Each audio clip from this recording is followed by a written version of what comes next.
Our songs tell about our history. Our songs are for victory, remembering defeats. Our songs were composed for each individual warrior. Throughout the centuries, we have songs when the sun rises, when the sun sets. I can go on and on and on. Oh. So I'd like to share with you my version of the Eagle Dance.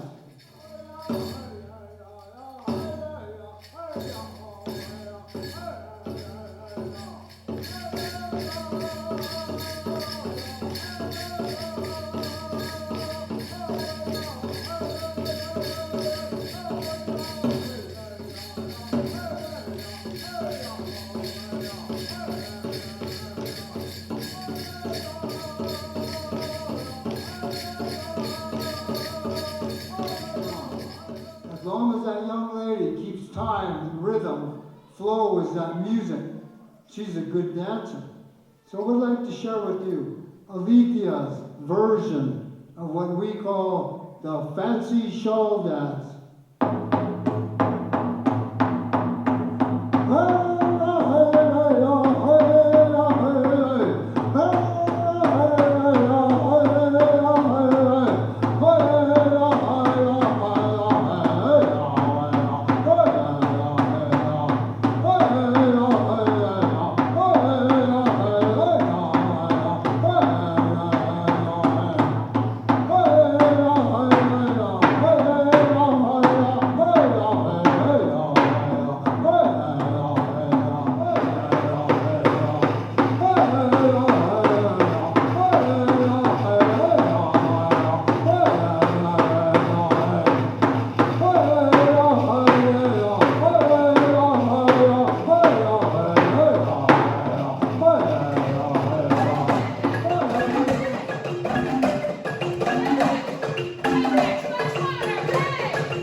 Vice President of the Board of Education for the San Bernardino City Unified School District. So my name is Makeda, and I currently serve as a trustee on the San Bernardino City Unified School District Board of Education. As serving on the Victorville City Council, there's 5 of us.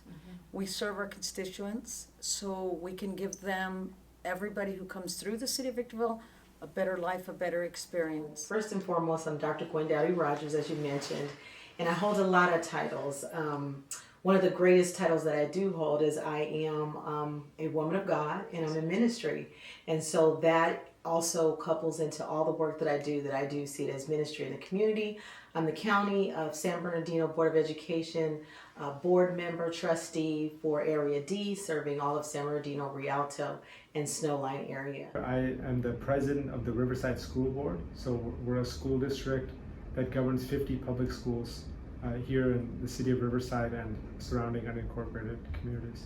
My name is Rosalicia Ochoa-Bogue. I'm Senator Rosalicia Ochoa-Bogue, and I represent the Inland Empire Senate District 23. I am a California State Senator in Sacramento, not DC, so Sacramento. I'm one of 40 senators. I currently represent 1.2 million people, constituents. We have about 35, because of redistricting, we have about 35 cities and communities in which we work. And interestingly enough, we were talking about the variety of regions in different states and different countries. And interesting enough, I always say with the Inland Empire, as well as any part of the state, of course, we represent 1.2 million people. That's 1.2 million life experiences, 1.2 million worldviews. And that district serves the city of San Bernardino and the city of Highland. We have about 56,000 students. Probably the 10th largest school district in the state of California. I've been elected to the board 7 times and I've been on there 28 years. So I'm a leader in the Governor Newsom administration, so I chair the California Workforce Development Board. I've been on the board itself for 2 different administrations now, spanning 10 years. But as chair, since this administration specifically, it's a $6 billion system annually on job training, apprenticeships, getting people back to work. We have over 200 America Job Centers throughout California, including many in the Inland Empire. Everything probably from Oak Hills all the way out to Barstow, from Phelan to Lucerne Valley, all that is what they consider the high desert. I specifically serve our citizens for the city of Victorville. I served San Bernardino Unified School District for 8 years, and then I seen that there was a greater need. The community, as always, they're the ones that come to me and explain to me about the needs. I listen, pray about it, and then I take action. This action actually led me to serving the county now as the first African American woman to be in the role to serve in Area D. So I'm new to this position. I had recently retired from the school district, and then I made the decision that I wanted to continue to give back to our students. I was appointed by the governor of the state of California to the state board here in the city of Victorville. It's the fair board of here in Victorville. Planning for the state fair and everything. It was fun, but I also hold other positions with the city. I'm on Victor Valley Transit. I'm on the Mojave Desert Air Quality, and other positions that I hold of different locations here in the high desert. Oh, yeah, my start was my fraternity. So I was director of social action, regional director of social action, but I was like 19 or 20 years old. And then before I got on the school board, I was first and second vice president of the NAACP. So I've been active in the community for a long time. We used to always do mentoring and tutoring. And then I was president for Black Future Leaders from 1988 until about 2 years ago. So over 30-something years, where we took kids that had a 3.0 GPA, leaving middle school, going into high school, and they stayed at Cal State San Bernardino. So I did that for a number of years. I was the president of Black Future Leaders for many, many years. I was a labor leader for a long time. I served as the president of the San Bernardino Teachers Association from I guess 1997 to 2001, and then in 2004, I believe, I was elected to the California Teachers Association Board of Directors, where I served for 8 years before becoming Secretary Treasurer.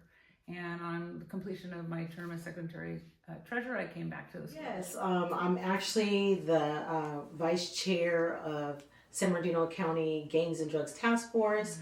I am also the co-chair for the Department of Behavioral Health African American Awareness Committee.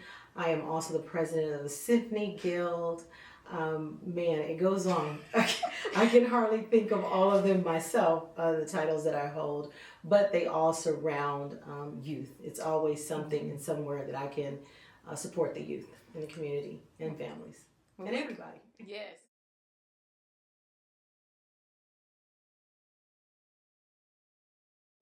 According to Ancestry DNA, I'm 46% Native American. Woohoo! I was raised Hispanic, but Ancestry DNA tells me I'm Native American.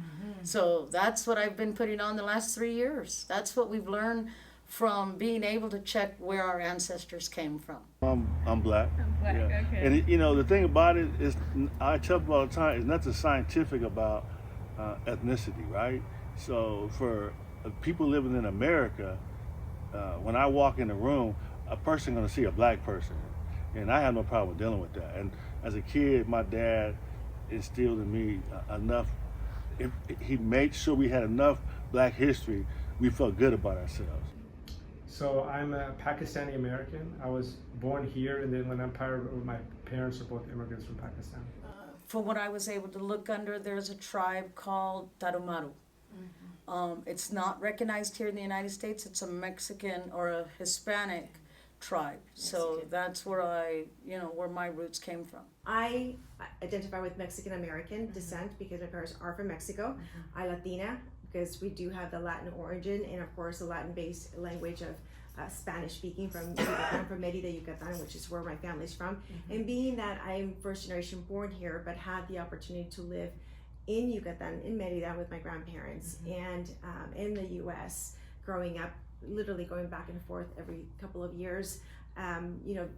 The Mexican culture from Merida, from Yucatan, is very, very immersed in who I am as a person today, which is why, ensuring that my children know the language, or ensuring that they are familiar with the dances, the music that make up who we are, I think was incredibly valuable to understanding and having that sense of pride, not in a boastful way, but in a sense of pride of knowing what your heritage, who your heritage and your values and who you are as a person. And I think that's why it's so important to ensure that our children know that heritage that that we've inherited and that makes us and gives us the values of who we are.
So I identify as multi or biracial.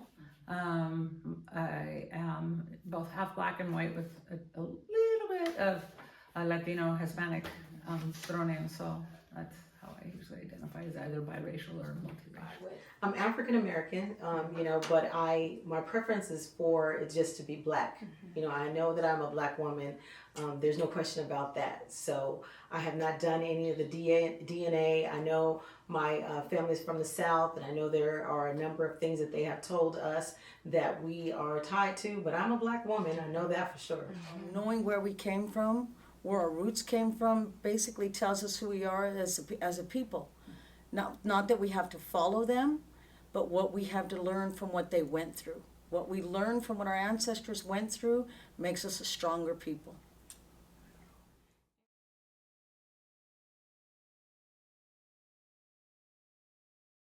The Hispanic community has many dances that they do.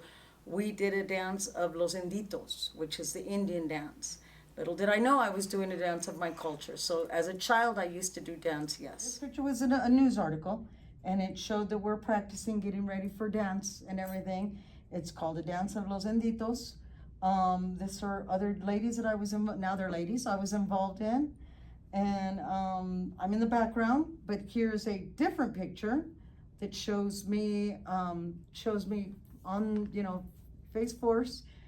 We used to perform these at the local parks and everything. It was fun. It played a huge role with me because I used to promote dances. And that was something we did in the early 80s. So I would rent out a building and then advertise, and then 500 people would show up with a DJ to dance. So, I mean, dancing was huge for me. Dancing is a really important part of the culture, and there's definitely different specific styles. I personally never got, trained for any of those specific dances, but I definitely have a strong appreciation for it.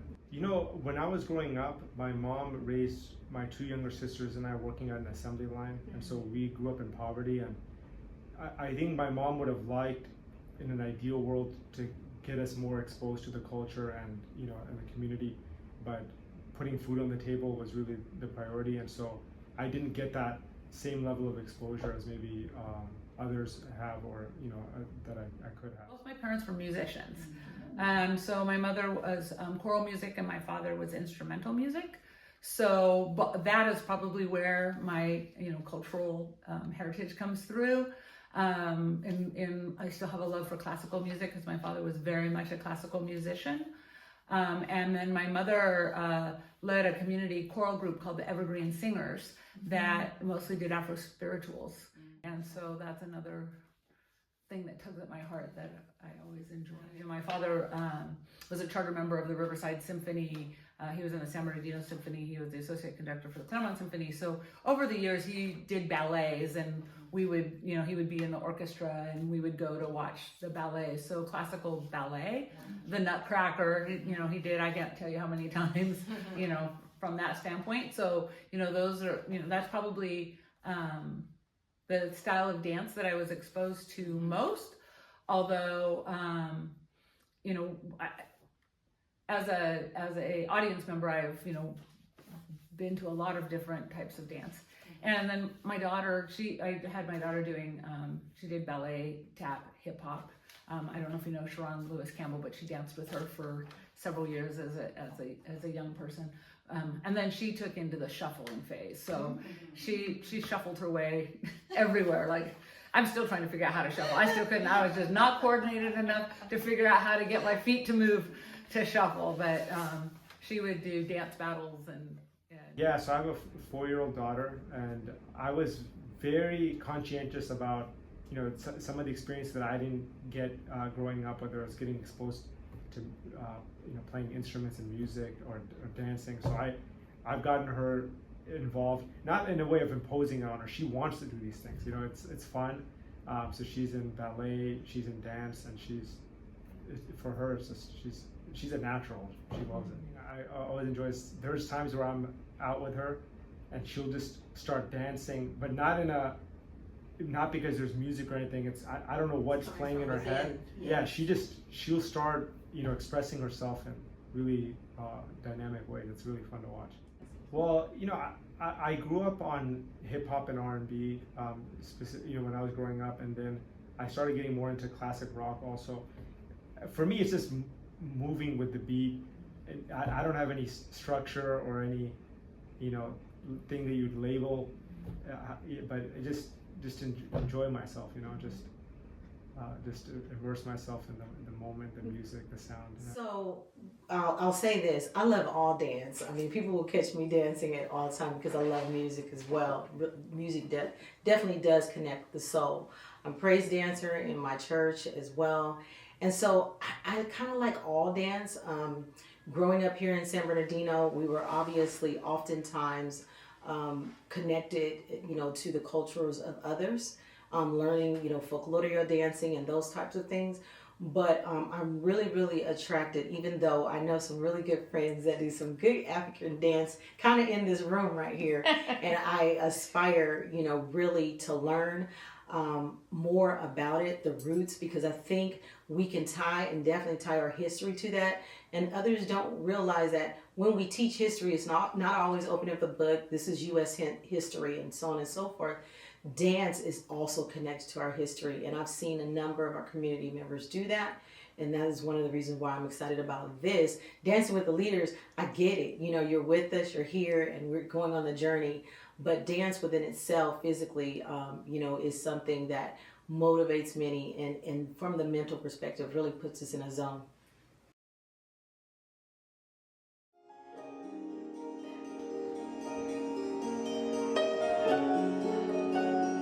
Take me to the King. I don't have much to bring. My heart's torn in pieces. It's my offering. Take me to the King. Truth is, I'm tired. Options are few. I'm trying to pray, but where are you? I'm all churched out, hurt and abused. I can't fake what's left to do. Truth is, I'm weak, no strength to fight, no tears to cry, even if I tried, but still my soul refuses to die. One touch will change my life. Take me to the King. I don't have much to bring. My heart's torn in pieces. It's my offering. Lay me at the throne. Leave me there.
arts, whether it's, you know, like we collect, or whether it's painting or music or dance.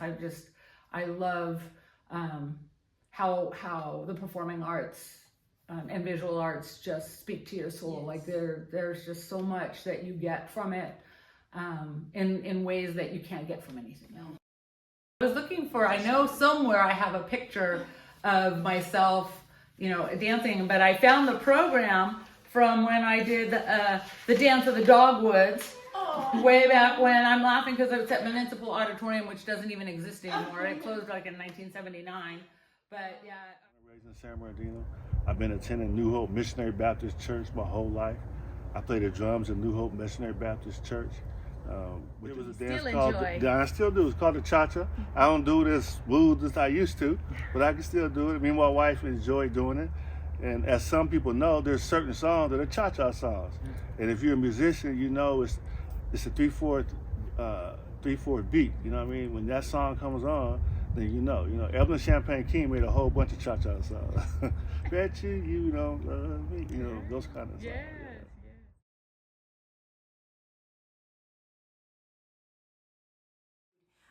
Our dance when we gather for family gatherings, celebrations, or for birthdays or weddings, ensuring that we play music that's from Yucatan, the trios, you know, and jaranas, and people will dance jarana, and so forth. When my daughter was coming out with her quinceañera, which is a very big tradition in the Latin culture, which is when you mark literally the transition, the transition from child to young womanhood, which is a big deal for us. Yes. It's a big mark.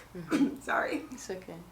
This is how personal it is for us. Yes, definitely. But it's a big deal in the Latin culture when you make that mark of you're leaving childhood behind and now you're a young woman and the responsibilities that brings into, right? That's when I know that I and both my daughters, you know, I didn't encourage wearing makeup until you were 15 because you were just a kid.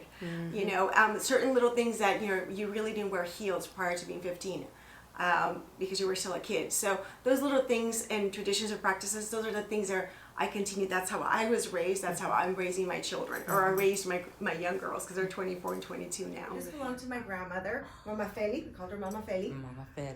And this is my dad's mom. Oh, wow. That this belonged to. Both my grandmothers on my mom's side and my dad's side actually had ternos, and huipiles, which is the authentic dress, everyday dress for people in Yucatan. So I thought this was kind of neat to bring over, considering the case of what we're doing today. Especially. And and I just wanted to share with you that my daughter actually wore this for her quinceañera, and did a native dance in Yucatan with another gentleman, and did this as part of her coming out, official quinceañera.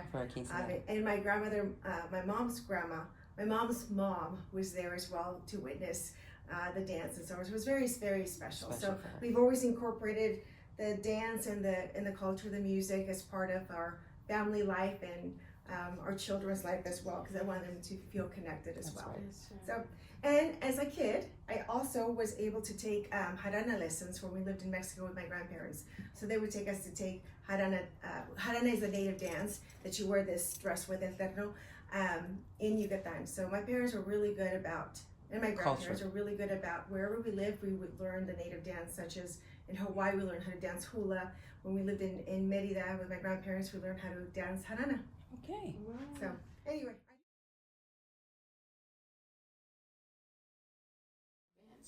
The powwow was this Saturday. I went to the powwow. They also had an event at Hesperia Lakes. I went to that. It was the independence of 16th of September, which is a very important day in the Hispanic community. I went to go see that. So I visit as much as I can, different cultures, different visions, to see what we all do. Dance is an expression. We all relate to dance, and if you're doing a dance of your culture, where you're from, we learn from that. We would always like to learn to dance other cultures. Doesn't mean you have to be from that culture, but you can learn so much from dance. We all have fun while we're dancing. It's an amazing thing to dance. It's an amazing thing to watch dance. You learn so much from culture watching dance.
It was ironic you guys asked me to do this because I never really thought about it. But dance was huge for me because I used to promote parties.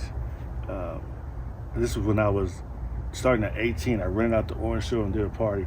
My last dance I did was in '88 at the convention center, and we would make like $6,000 a night, charging $10 a head.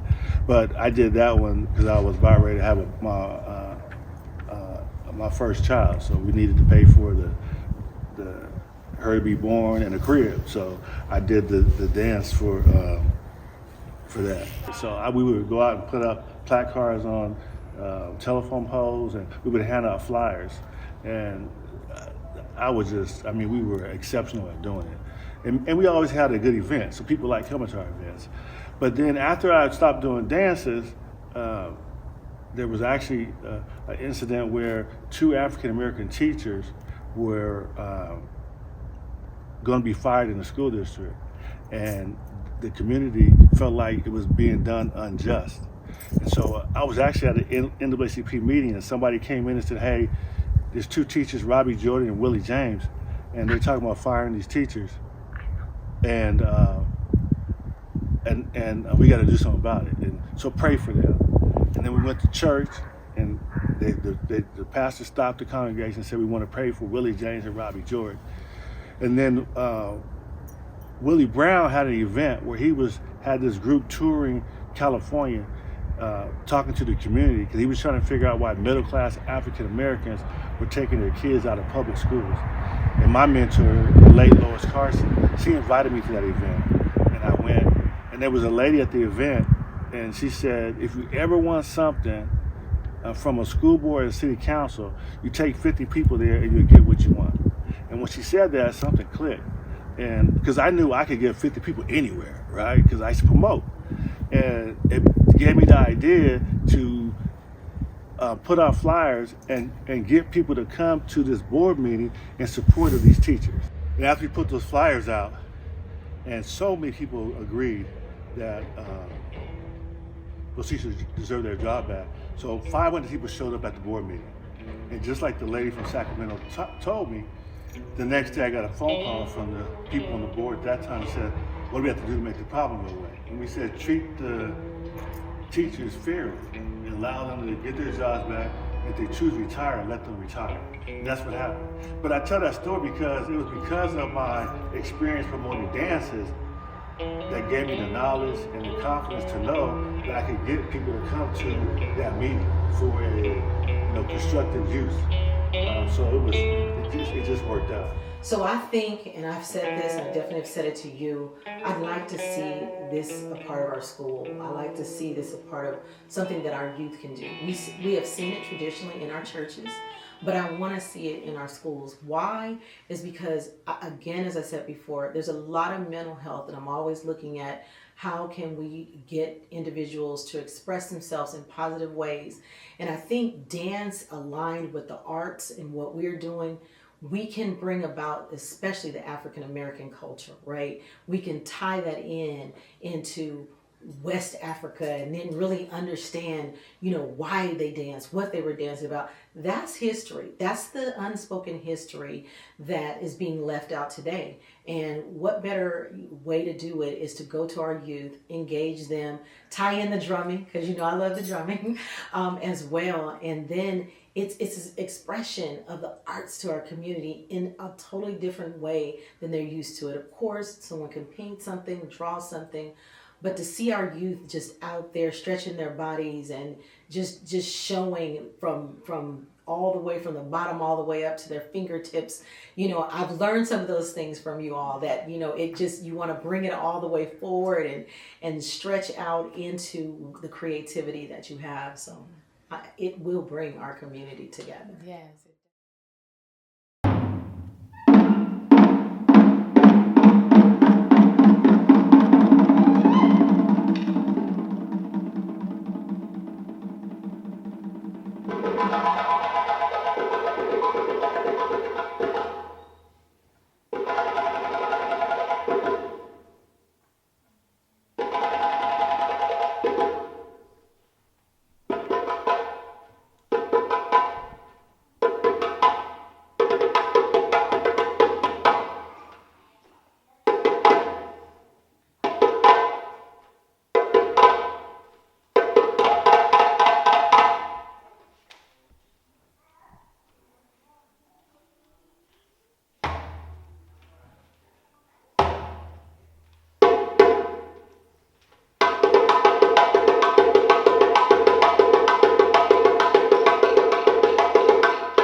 was very freeing. Like, and I like, I dance at like, conferences where they have a dance for the attendees and social weddings and,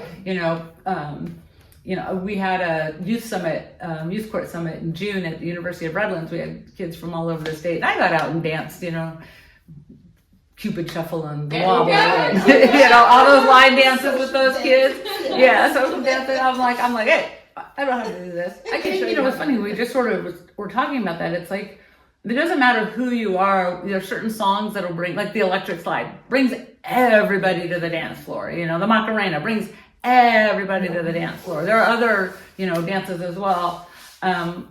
That bring everybody to the dance floor, and it doesn't matter who you are, and you'll be standing next to somebody you don't know, and you'll both have smiles on your face, so just go into it and laughing, and so I think that's kind of like one way that it brings community, just in like breaking barriers between people. I think also with the arts, it brings our humanity. It's civilized, and it's something that I think if we get, we can get more of our community engaged in and participating in and attending events, and we have events that are accessible to everyone in the community. I think there's just this uplifting that happens with the arts. I think it's a huge opportunity. I think it's a language. It's a way to bring people together, and it's something that really transcends all facets of humanity, and so and culture and everything. And so I think the world and our communities could definitely use a lot more dancing, and it's also a way of taking away the ego and just letting yourself be a part of that moment and that energy, that not just that you're bringing to the space, the music and the sounds are bringing to the space, but everyone collectively is engaging. It's a beautiful thing. On Saturday, we had an opportunity to participate in the Inland Congregations ICUC community block party, holiday block party here in downtown San Bernardino. Okay. And they had performers and singers from the area come and perform throughout the evening. I attended there with Supervisor Baca, our new former Board of Education, current San Bernardino County Board of Education member Gwendolyn Rogers there as well, and Damien Alexander and his wife, Miss Alexander. She's now a school board member in San Bernardino.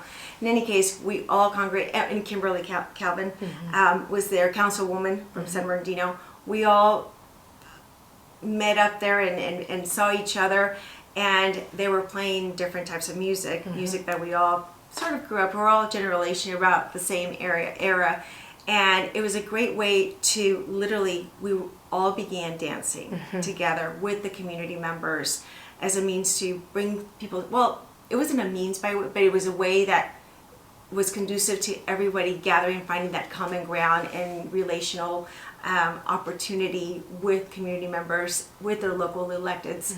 I mean, from different demographic areas, different age groups coming together and dancing together and enjoying. And I think the camaraderie that was felt, the friendship, the bonding that happens, with all, even with us, the electeds, dancing together, and hey, do you remember this song? And it was just such a bonding and a great way to continue that bonding, familial and friendship that we all have for this community.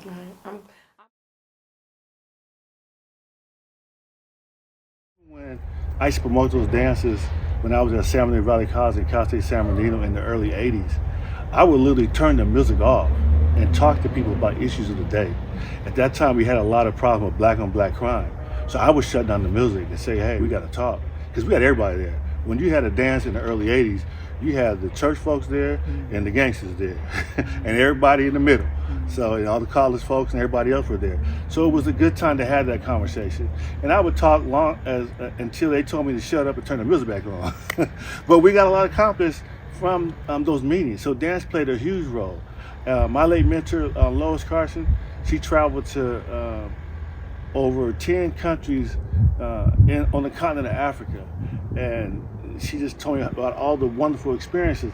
But she said the one thing that struck her the most in Africa was that the African people would dance for everything and anything. And she just talked about how beautiful it was and something that she didn't expect to experience. But every place she went, dance was used to celebrate all types of things in Africa. So I know that's part of our culture that we have from Africa, dance. And you know, whether it's a Lynx breakfast in the morning, or a Kappa, or a Q, or AKA event at night, you're gonna do some dancing. You're gonna do some stepping. Put on the wobble, everybody will get on the floor. Because dance plays that role in our community, in our culture. And a lot of times we take it for granted. They'll dance in the church. A little bit more in the Holiness Church than they do in the Baptist Church, but they do dance, and we do dance because it plays a significant spiritual and emotional role in our community. And so, I mean, dance has been a part of my life my whole life, and I know it's because it's part of my African American Black culture.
think the question you pose is a good question, because part of the problems with the achievement gap and that type of thing is a total disconnect in culture.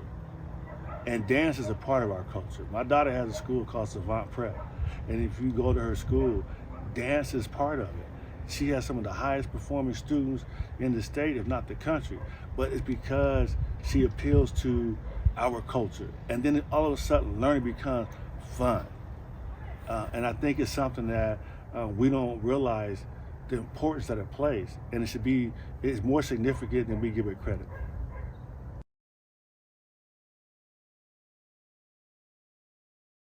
Doesn't matter what God you believe in, we're all God's children. We all deserve a fair and social justice to be here as one. We are one human race, and that's what we need to remember. That's what we are. We're a human race. Doesn't matter if we're Hispanic, doesn't matter what nation, what country you come from, we're all one. And if you show that through dance, dance will always, always make you happy and get you where you need to be. I think sometimes people feel threatened by social justice because it's like, well, if you are getting justice, I'm losing something, right? And if we can tell a story and connect in a way that says, no, we're trying to bring everybody up, right? That this is about making our communities better and accessible and vibrant, and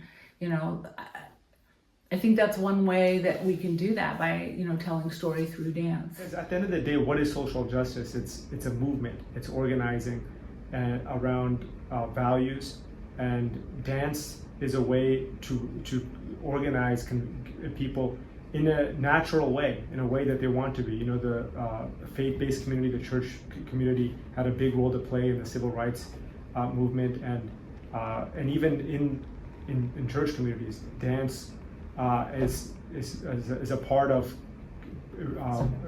bringing things to life, and I think all those different dynamics play to social justice issues, and when people are wanting to participate in something, not because it's something that they have to do, but something they want to do, that's the best way to get the outcomes that you want for the community.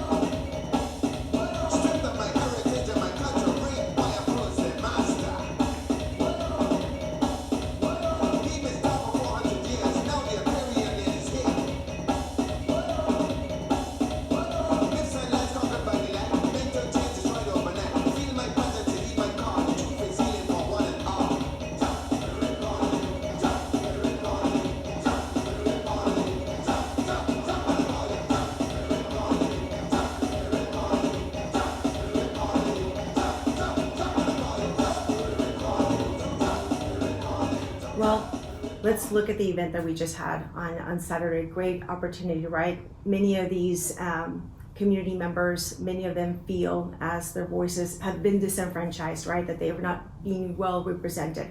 And this opportunity that we had to gather together for the block party and bring people with different, had opportunities to perform their dances and so forth. Many of the music that these performers have either composed or written explain some of their life experiences, and it's a way for them to advocate for who they are, and the opportunity to gather there as well with their local electeds, from school board members, county, local city council, or the state level, or even county supervisors. It gives them a way for them to express their concerns. I just want to emphasize the importance of understanding that we have so much more in common than we do not as human beings. That we all want to be heard, we want to be validated, and music and dance, along with math and science, are the universal languages where we can really convey emotion and thoughts, concerns and ideas on that end. So I just want to focus on helping unite our communities, helping heal our families, and our state, which is much, much needed in today's time. So I'm grateful for this project that you're doing, because it really does highlight who we are as people, and find ways in which we can connect on those on those beautiful levels of music and dance.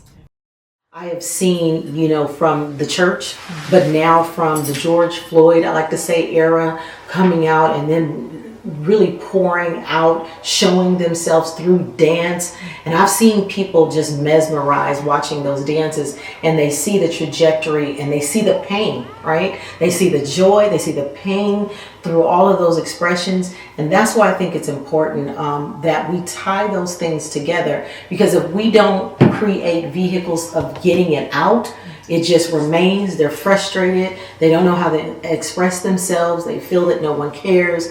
And again, it is engagement. It is a way to formulate a conversation.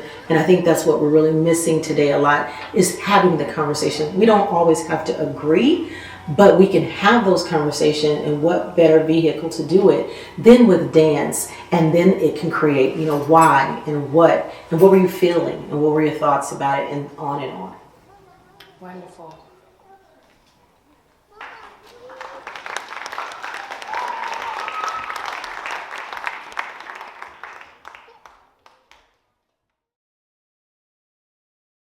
It's one thing to partake in that. It's another thing to be like, you label some kind of a coordinated structure, and then then do you engage in that? That the answer is definitely no.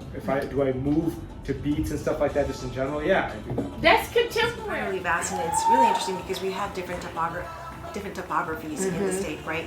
So on the west end we have Rancho Cucamonga, we have Colton, we have Rialto, and we have my furthest west. I always forget that one. We just got this one, Bloomington. Bloomington. We also have Grant Terrace. We have Loma Linda. We have Redlands. We go down to San Jacinto, Hemet, Menifee, Nuevo, and then we go. Let me start at the top. So Rancho Cucamonga, Philly, Pinion Hills. We have San Bernardino. All of San Bernardino now. We had half, and then we're districting. That's why I get a little muffled with my other additional cities. Yeah. All of San Bernardino, all of Highland. We have all of the mountain regions. So Big Bear Lake, Crestline, Lake Arrowhead. We go down to Highland, Yucaipa, Cherry Valley, Mentone, Cali Mesa, Beaumont, Banning, Cabazon, and then the cities that we met at the bottom. So Redlands and Loma Linda last. So it's a pretty big geographical area. But as someone who's a very traditional Latina, very mama nurturing, I look at it as my home, and making sure that all of my constituents have an opportunity to live the best quality of life. And that's Likewise, I am also the president and CEO of Arrowhead United Way, and never other titles. I'm a supervisor coordinator for after school program at Pocuma Middle School, kindergarten through 8th grade. For 21 years now, I worked at 15 different schools. I ran 50 different programs actually. I taught sign language, I taught fashion designing, I taught dance. I put myself into my program so that I'm able to impact the kids in the city of San Bernardino. 200 students today. Over 20 years, you've impacted like 4,000 students, children in the Inland Empire. I feel like the body is the language itself, and it speaks to the audience. I feel like that's the impact of the stuff.